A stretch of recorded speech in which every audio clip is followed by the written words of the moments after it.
बिस्मिल्लाहिर्रहमानिर्रहीम। अस्सलाम वालेकुम। मैं हूं महविश और आप देख रहे हैं मेरा चैनल साइंस एंड टेक्नोलॉजी। वो स्टूडेंट्स जिन्होंने मेरा चैनल सब्सक्राइब नहीं किया, काइंडली सब्सक्राइब करें, आपको तमाम चैप्टर्स की वीडियोस मिल जाएंगी। आज हम स्टार्ट कर रहे हैं, हमारा टॉपिक है रिफ्लेक्शन ऑफ लाइट। रिफ्लेक्शन का बेटा मतलब होता है अक्स, ठीक है, रोशनी का अक्स। चलें आज इसको पढ़ते हैं कि इस टॉपिक में क्या लिखा हुआ है। In the morning, you usually see your image in the mirror. Can you see your image in the dark? आप हमेशा हर सुबह अपनी तस्वीर अमूमन तौर पर अपनी देखते हैं मिरर, शीशे के आगे। जैसे आपको एक बच्चा भी नज़र आ रहा है कि एक बच्चा जो है अपना इमेज देख रहा है, अपनी शक्ल देख रहा है शीशे के अंदर। Can you see your image in the dark? क्या आप अपनी इमेज तस्वीर को अंधेरे में देख सकते हैं? When light strikes the shiny and smooth surface of a mirror, it bounces back and enters your eye. जब लाइट स्ट्राइक करती है, टकराती है शाइनी एंड स्मूथ, चमकदार और हमवार सरफेस सतह से मिरर के, ये फिर टकरा कर वापस आती है और आपकी आंखों में इंटर होती है। So we can see over image. इसी तरह हम इमेज को, तस्वीर को देख सकते हैं। It is called reflection of light. अब बेटा ये आपके पास डेफिनेशन आ गई है। डिफाइन रिफ्लेक्शन ऑफ लाइट भी आ सकता है। What is reflection of light भी क्वेश्चन आ सकता है। तो आप बेटा अगेन से हाइलाइटर्स हाथ में रख लें और इसको आप हाईलाइट कर लें कि रिफ्लेक्शन ऑफ लाइट की डेफिनेशन क्या है। नेक्स्ट है हमारा जी है रेनबो।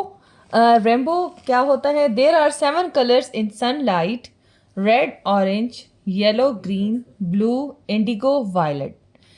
हमारे पास हमेशा याद रखें 7 कलर्स होते हैं सनलाइट में। कलर्स कौन कौन से होते हैं इनको भी आप याद कर लें। Red, orange, yellow, green, blue, indigo and violet.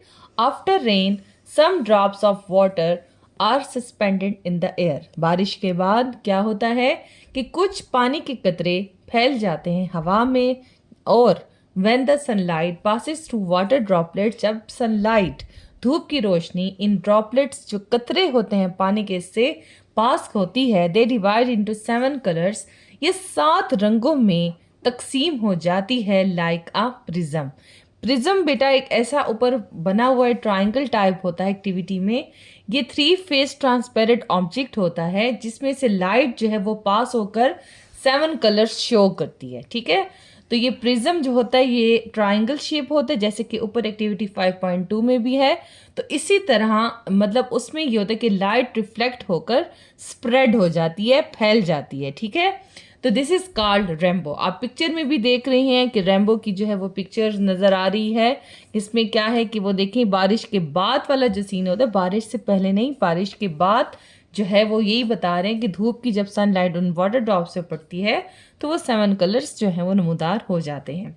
Next topic जी sound energy. Energy, sound energy, आवाज़ की जो एनर्जी है वो क्या है जी। हम पढ़ते हैं sound is the form of energy that is produced by vibration. इसको अंडरलाइन कर लें कि साउंड एक एनर्जी की किस्म है, ठीक है। एनर्जी मतलब तवानाई, that is produce by vibration, जो वाइब्रेशन से प्रोड्यूस होती है इन एन ऑब्जेक्ट, ठीक है। These vibrations reach over air through the particles of the air. ये वाइब्रेशन हमारे कानों में सुनाई देती है जो हवा में मुख्तलिफ जर्रे होते हैं। इन दिस वे, इस वजह से वी हेयर साउंड, हम साउंड सुनते हैं।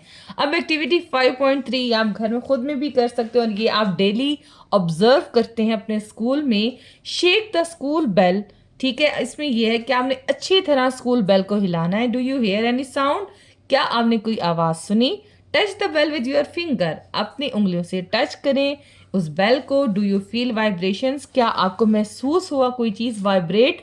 वाइब्रेशंस बेटा ये भी होता है, अक्सर हम मोबाइल फ़ोन को उसका मूड चेंज कर देते हैं, वाइब्रेशन पे लगा देते हैं, मतलब कोई चीज़ का हिलना, ठीक है, वाइब्रेट करना, उसको वाइब्रेशंस बोलते हैं। What is produce from the vibration of the object, मतलब इस टाइम ऑब्जेक्ट क्या चीज़ है? बेल है। तो बेल से क्या चीज़ आपको सुनाई दी? जाहिर सी बात है वो साउंड था, तो वो एक साउंड एनर्जी थी। हमेशा ये होता है हर स्कूल में एक बेल होती है, वो इलेक्ट्रिक बेल भी होती है, हैंड बेल भी होती है। तो उसमें ये होता है कि जब एक लेसन एंड हो जाता है तो बेल से आपको पता चलता है कि अब नेक्स्ट लेसन सब्जेक्ट का लेसन है। तो वो जो बेल होती है वो हर स्कूल में मौजूद होती है, ठीक है। तो उसमें वाइब्रेशंस पैदा होती है जिससे आपके साउंड आपके कानों में सुनाई देता है कि जी बेल हो गई। अब हमारे दूसरे सब्जेक्ट का जो है वो लेसन है। Vibrating object produce sound. हमेशा याद रखें जितने भी वाइब्रेटिंग ऑब्जेक्ट्स होते हैं वो साउंड प्रोड्यूस करते हैं। Sounds need medium to travel. Most of sounds reach us by travelling through air. बहुत से साउंड्स हमारे पास आते हैं हवा के जरिए। इसकी एग्जांपल मैं आपको ये भी दे सकती हूँ, अक्सर हम हाइकिंग करने जाते हैं या हम माउंटेन एरियाज में जाते हैं, हाइटेड एरियाज में जाते हैं, आपको कहीं ना कोई साउंड सुनाई दे रहा होता है, तो वो हवा का रुख जिस तरफ होता है उस तरफ आपको साउंड ज्यादा सुनाई देता है। कहीं से साउंड बिल्कुल सुनाई नहीं देता, कहीं से बहुत कम सुनाई देता है और कहीं बहुत ज्यादा सुनाई देता है। जो बहुत ज्यादा सुनाई बेटा आपको साउंड देता है वो वजह यही होती है एयर की। एयर की मूवमेंट उस तरफ उसी डायरेक्शन में होती है जिसकी वजह से आपको साउंड आपके कानों तक पहुंचता है। अब हम नीचे चलते हैं। Do you no When we speak, the vocal cords present in our throat vibrate and produce sound. जब हम बोलते हैं, जब भी आप कोई बात करते हैं तो अल्लाह ताला ने कुदरती तौर पे हमारे वोकल साउंड्स प्रेजेंट किए हुए हमारे गले में, थ्रोट में, जो कि वाइब्रेट करते हैं और उसी के थ्रू साउंड प्रोड्यूस होता है। ये भी अल्लाह ताला की नेमतों में से एक नेमत है कि हम बोलने के काबिल हो जाते हैं। नेक्स्ट है जी interesting information. Sound can not travel in space. हमेशा याद रखें बेटा कभी भी स्पेस में खला में साउंड ट्रेवल नहीं करता। This is the reason we can not hear the sound of explosion in the sun. यही वजह है कि हमें सुनाई देता कि सन के अंदर कौन सी एक्सप्लोजन मतलब कौन सी तब्दीलियां होती हैं या सन के अंदर कौन सी ऐसी मतलब उस एरिया में कौन सी ऐसी चेंजेस हैं जो हमें नहीं सुनाई देती, ना ही हम बोल सकते हैं। क्यों? क्योंकि साउंड कभी भी ट्रैवल नहीं करता स्पेस में। Like light sound also reflects. ठीक है, तो ये भी इसी तरह जैसे लाइट है तो साउंड जो है वहां से भी रिफ्लेक्ट करता है। व्हेन साउंड, अच्छा अब यहाँ से बेटा आप अंडरलाइन कर लें कि इको की डेफिनेशन आगे हमारे पास आगे कि इको क्या होता है। When sound bounces back from an object, जब साउंड आवाज़ जो है वो बाउंस बैक होती है ऑब्जेक्ट से एक ख़ास फासले से और हम उसको सुन सकते हैं, इसको हम इको कहते हैं। अब ये देखें कि अगर आप बहुत बड़ा एक हॉल रूम हो, ऑडिटोरियम हॉल भी होते हैं जहाँ पर आपकी तमाम जो फंक्शंस वगैरह सेलिब्रेट किए जाते हैं, अवार्ड सेरेमनीज होती हैं, तो आप अक्सर देखते हैं कि अगर वहाँ बिल्कुल खाली हो तो आप अगर एक साउंड निकाल दे तो वो आपको 3-4 दफ़ा वो आवाज़ अगेन सुनाई देती, वो स्ट्राइक करती है, हिट करती है वॉल से आपके कानों में सुनाई देती। इसी को हम इको कहते हैं। ठीक है, तो आपने बेटा इसको अंडरलाइन कर लेना। अगेन आपके पास आ गई interesting information. Bat uses echo to catch its prey in the dark. अच्छा, बैट किसको कहते हैं? चिमगादड़ को। ठीक है, चिमगादड़ जो है वो इको साउंड प्रोड्यूस करती है अपने शिकार को अंधेरे में कैच करने के लिए, मतलब उसको पकड़ने के लिए। It emits sound from its mouth, ये निकालती है आवाज अपने मुंह से। By using echo of its sound it find the way in the dark to reach the pray.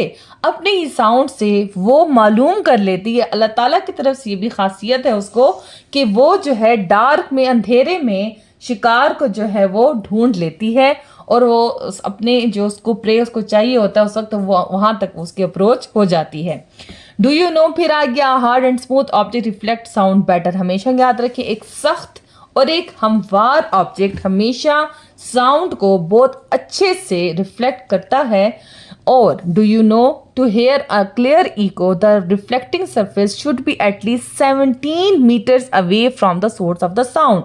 To hear a clear echo मतलब आपने अगर कोई भी क्लियर इको साउंड सुनना है तो रिफ्लेक्टिंग सरफेस जो है आपकी एटलीस्ट 17 मीटर्स होनी चाहिए फ्रॉम द सोर्स। जो जरिया है साउंड का उससे फासला उन्होंने बताया हुआ है कि 17 मीटर्स का होना चाहिए। तो ये भी बेटा आप अंडरलाइन कर लें, आपके पास आ सकता है कि कितनी मीटर्स का फासला होना चाहिए बेस्ट इको साउंड सुनने के लिए। जी हमारा नेक्स्ट टॉपिक है हीट। हीट आपको पता है बेटा किसको कहते हैं? गर्माइश को। Very good. Heat is the form of energy, ठीक है, that travels always travels from hot object to the cold object. Heat जो है वो एनर्जी की किस्म है जो हमेशा ट्रेवल करती है, सफ़र तय करती है एक हॉट ऑब्जेक्ट से गर्म से ठंडे की तरफ। We use the term temperature to measure the hotness और कोल्डनेस ऑफ ऑब्जेक्ट। इसको अंडरलाइन कर लें कि टेम्परेचर क्या होता है। टेम्परेचर जो है वो क्या चीज़ है? किसी भी चीज़ को मेजर करना, नापना कि कितनी वो चीज़ गर्म है, उसमें कितनी गर्माइश है और कितनी वो ठंडी है। The temperature of object shows how much the object is hot और कोल्ड। और टेम्परेचर से हमें पता चलता है कोई चीज़ कितनी गर्म और कितनी ठंडी है। अब आप अगेन अंडरलाइन कर लें, थर्मामीटर की डेफिनेशन आ गई है। That instrument use to measure temperature is called thermometer. अब आपके पास थोड़ा सा मैं आपको ये गाइड कर दूं कि हमारे ये जो दो बने हुए फ़ारेनहाइट और सेंटीग्रेड थर्मामीटर ये क्या होते हैं। बेटा आप पहले ज़माने में काफ़ी टाइम पहले की बात है, ज़्यादा नहीं, बस कुछ हम 19 का दौर कर लें, इसमें थर्मामीटर यूज़ किए जाते थे जिसमें जो है वो मरकरी उसके अंदर होता था, सिल्वर कलर के होते थे और वो माउथ में या अंडर आर्म्स में रखे जाते थे। ठीक है, अब जो बेटा इस्तेमाल हो रहे हैं वो है डिजिटल। उसमें क्या होता है, आपको मैं डिजिटल थर्मामीटर दिखाती हूँ। ये देख रहे हैं आप, ठीक है, ये हमारा डिजिटल थर्मामीटर है। अब इसको मैं यहाँ से प्रेस करूँगी तो यहाँ पर डिजिट्स लिखे हुए आ जाते हैं। ठीक है, जो भी पेशेंट बीमार होते हैं, मतलब जिसको फील होता है कि टेम्परेचर है, तो हम जो है इसको स्टार्टिंग करके ये इसको कहते हैं डिजिटल थर्मामीटर। ठीक है, पहले वाले जो होते थे उसमें वो टोटली जो है वो मरकरी लगा हुआ होता था और वो डिजिटल नहीं होता था। आजकल वही बात, न्यू इन्वेंशन, वैसे भी हम चैनल की ही बात कर रहे हैं, अपनी साइंस की बात करें तो ये डेवलपमेंट है कि डिजिटल थर्मामीटर जो हैं आजकल आ गए हैं और उस वजह से क्या है कि हमें आसानी के साथ पता चल जाता है, विद इन मतलब 1 सेकेंड में 2 सेकेंड्स में रिजल्ट आ जाता है कि जी इसको इतना टेम्परेचर है। तो अब यहाँ बात हो रही है सेंटीग्रेड और फ़ारेनहाइट की। आपको थोड़ा सा मैं आइडिया दे दूँ कि सेंटीग्रेड के लिए हम डिग्री सी वाला जो है ना सिंबल यूज़ करते हैं और फ़ारेनहाइट के लिए डिग्री एफ यूज़ करते हैं। हमेशा याद रखें हमारा बॉडी नॉर्मल टेम्परेचर जो होता है वो होता है 38 डिग्री सेंटीग्रेड और फ़ारेनहाइट में 98.6 फ़ारेनहाइट। तो ये आपकी इन्फॉर्मेशन में एक और इजाफा हो गया है कि 38 डिग्री सेंटीग्रेड हो या 98.6 जो है फ़ारेनहाइट हो, तो ये हमारा नॉर्मल टेम्परेचर होता है। ठीक हो गया। इसी तरह अब मैं आपको थोड़ा सा बता दी चलूँ कि थर्मामीटर हमारे पास क्या होता है। आपके घरों में अक्सर देखते हैं जब किसी को फीवर होता है तो थर्मामीटर इस्तेमाल किया जाता है। इसमें यह कि हमें पता चल जाता है कि इस बच्चे को इतना टेम्परेचर है इस हद तक, क्योंकि 104 तो बहुत ज़्यादा हाई हो जाते हैं, 105 नॉर्मल जो है बुखार की जो हमें सिम्टम्स होते हैं वो 99 से हमारा स्टार्ट हो जाता है कि 9900 101 जो है वो शो कर रहा होता है कि आपको जो है वो टेम्परेचर है। चलिए जी हम आगे चलते हैं। Thermometer and different units of temperature. When the bulb of thermometer touches a hot object, the mercury or alcohol present in its bulb expands. So, it rises in the glass tube of thermometer. जब भी bulb जो है thermometer का touch होता है, किसी भी hot object को हम जब टच करते हैं तो मरकरी अल्कोहल जो प्रेजेंट होता है बल्ब में वो क्या होता है, एक्सपैंड्स, फैल जाता है। इस वजह से it rises in the glass tube, इस वजह से वो बढ़ जाता है ग्लास ट्यूब में थर्मामीटर के और हमें वो क्लियर नजर आता है। Similarly when the bulb touches a cold object, अगर वो किसी ठंडी चीज से टकराता है तो मरकरी और अल्कोहल कॉन्ट्रैक्ट्स मतलब सुकड़ जाना। So it falls in the glass tube of the thermo, इस वजह से वो गिर जाता है। ये आपको बेटा बता रहे हैं कि टेम्परेचर ऊपर कैसे जाता है और टेम्परेचर नीचे कैसे होता है। जब ज़ाहिर सी बात है हॉट चीज़ में करेंगे तो टेम्परेचर राइज होगा, ऊपर होगा, और जब हम किसी कोल्ड चीज़ से हम अटैच करेंगे तो वो कॉन्ट्रैक्ट सुकड़ जाएगा और वो डाउन की तरफ फॉल्स मतलब गिर जाना। ठीक है, चलिए आगे पढ़ते हैं। Doctor usually measure temperature in Fahrenheit scale. अच्छा, डॉक्टर्स के बारे में आ रहा है कि यूजुअली मेजर करते हैं टेम्परेचर हम दोनों टाइप से कर सकते हैं, फ़ारेनहाइट से स्केल से भी कर सकते हैं और सेल्सियस स्केल से भी कर सकते हैं। It is represented degree F. मैंने अभी आपको बताया कि फ़ारेनहाइट की बात आ रही है तो हमने डिग्री एफ से शो करना है। Centigrade degree is also unit of temperature और उसको हम डिग्री सी से शो करते हैं। अब चलिए हम नेक्स्ट पढ़ते हैं। We usually use centigrade degree, मतलब डिग्री सी की बात करें unit to describe the conditions of weather, कि वेदर की कंडीशन किस तरह है वो हम सेंटीग्रेड इस्तेमाल करते हैं। और फ़ारेनहाइट जो है हम डॉक्टर्स जो हैं वो जो टेम्परेचर चेक करना हो पेशेंट का उसके लिए ये यूनिट मेजर किया जाता है। नेक्स्ट एंड लास्ट टॉपिक हमारा है इलेक्ट्रिकल एनर्जी। इलेक्ट्रिकल के नाम से आपको पता चल गया कि बिजली से बनाई गई तवानाई। Electricity or electrical energy is produced by generators. This electricity is supplied to our homes through wires, cells and batteries, also the source of electrical energy. बेटा इलेक्ट्रिसिटी हमें इलेक्ट्रिक एनर्जी प्रोड्यूस जनरेटर से होती है, ये हमारे घरों में supply हो रही है, हमें मिल रही है वायर्स के जरिए। आपको पता है हर गली में हर हर जगह हर सिटी में वायर्स होते हैं जिससे हमारे पास अप्रोच हो रही होती है बिजली, उसके थ्रू वायर्स के थ्रू हम तक घरों तक पहुंच रही होती है। Cells and batteries are also the source of electrical energy. Cells आप और बैटरीज आप देखते होंगे टॉर्च में होती है, सेल्स आपकी वॉच में होती है, ठीक है, आपकी टॉयज में होती है, तो वो भी एक सोर्स है इलेक्ट्रिकल एनर्जी का। दीज आर यूज्ड, आगे वैसे वही बात आ गई जो मैंने बोला कि these are used in toys, इसको अंडरलाइन कर लें, torch, clock and remote control. AC remote भी इसमें आ जाता है, रिमोट कंट्रोल टीवी वाला भी आ जाता है। Etc. use electrical energy for running many devices in our home. Electrical energy can be transformed into other forms of energy like heat, light and sound. नीचे पढ़ लेते हैं, हम हीटर की बात कर रहे हैं। अब हीटर है तो इलेक्ट्रिकल एनर्जी को हीट में तब्दील कर रहा है। ये कैसे मुमकिन है बेटा? आप ये देखें, आजकल वही बात, न्यू इन्वेंशंस हैं। तो जब हम स्विच ऑन करते हैं हीटर का, उसको मिल रही है बिजली, ठीक है, जब बिजली मिल रही है तो वो हमें क्या दे रहा है? गर्माइश। Very good. जो गर्माइश दे रहा है it's mean electrical energy change हुआ हीट एनर्जी में। इसी तरह bulb, in electric bulb the electrical energy change into light. अब बल्ब की बात कर रहे हैं, अब मैंने स्विच ऑन किया, आप खुद भी कर सकते हैं एक्टिविटी, बहुत इंटरेस्टिंग है। पहली वाली बेटा खतरनाक है, वो आपने नहीं करनी। हाँ, सेकंड वाली आप कर सकते हैं, उसमें आप अभी भी आप देख लें। अगर आप स्विच ऑन करते हैं, पीछे से सप्लाई कहाँ से आ रही है? हमें इलेक्ट्रिकल वायर से में मिल रही है। अगर मैं वो ऑन करती हूँ तो वो किस में चेंज होती है? लाइट एनर्जी में। इट्स मीन इलेक्ट्रिकल एनर्जी तब्दील हुई लाइट एनर्जी में। थर्ड है जी लाउड स्पीकर। लाउड स्पीकर आपको पता है जिससे हम मस्जिद में भी जैसे अजान दी जाती है और मुख्तलिफ जगहों पर इस्तेमाल होता है, कोई भी ऐलान करना हो तो उसमें भी इसी तरह सेम क्या होता है कि electrical energy change into sound energy. हम पीछे से उसको बिजली देते हैं और जिसकी वजह से हम तक आवाज़ पहुंचती है। तो ये सारी फॉर्म्स ऑफ एनर्जीज हैं जो कि चेंज होती हैं।